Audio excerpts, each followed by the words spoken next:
তৃণমূল নেতার গ্রেপ্তারিতে বাধা, অভিযুক্তকে পালিয়ে যেতে সাহায্য করার অভিযোগ স্থানীয়দের একাংশের বিরুদ্ধে। প্রবল উত্তেজনা চোপড়ায়, পুলিশের ওপর পাল্টা হামলার অভিযোগ উঠল স্থানীয়দের একাংশের বিরুদ্ধে। অস্ত্র আইনে অভিযুক্ত প্রাক্তন তৃণমূলের পঞ্চায়েত সদস্য মুজিবুর রহমান। অভিযোগ, শনিবার তাকে গ্রেপ্তার করে গ্রাম থেকে বের করে প্রিজন ভ্যানে তোলার সময় পুলিশের পথ আটকান স্থানীয়রা। পুলিশের সঙ্গে তুমুল ধস্তাধস্তি শুরু হয়ে যায়। এরই ফাঁকে ওই তৃণমূল নেতাকে নিয়ে পালিয়ে যান স্থানীয়দের একাংশ। ঘটনার পর বিশাল পুলিশ বাহিনী এলাকায় পৌঁছয় অভিযুক্ত তৃণমূল নেতার খোঁজে তল্লাশি শুরু হয়েছে।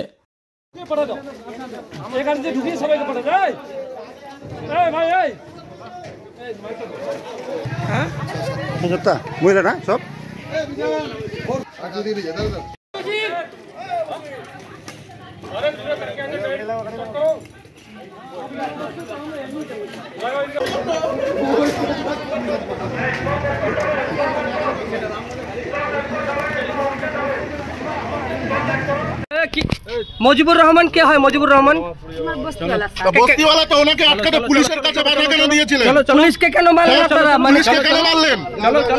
পুলিশকে কেন মারলেন? কে বলেছিল মারতে? মজিবুর কে? মজিবুর কে কোনো নেতা? কোন দল করে ও? কে মারতে বলেছিল? বলো বলো। কি করে?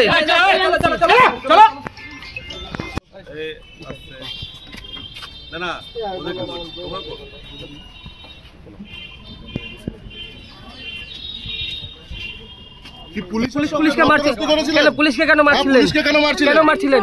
কেন মারছিলেন? কেন ধরলো আপনাদের? না করলে ভাই পুলিশকে কেন মারছিলে? কেন কেন কেন কেন ছিনাই নিচ্ছিল কেন? বলো ভাই বলো, কেন মারধর করলো তোমরা? ছিনাই নিলেন দাদা লোকটাকে, আমরা জানি না কেন মারলেন? পুলিশকে কেন মারলেন? মজিবুর কে হবে? মজিবুর রহমান কে হবে? ও অন্য গ্রামে, আমরা অন্য। কেন মারলেন পুলিশকে?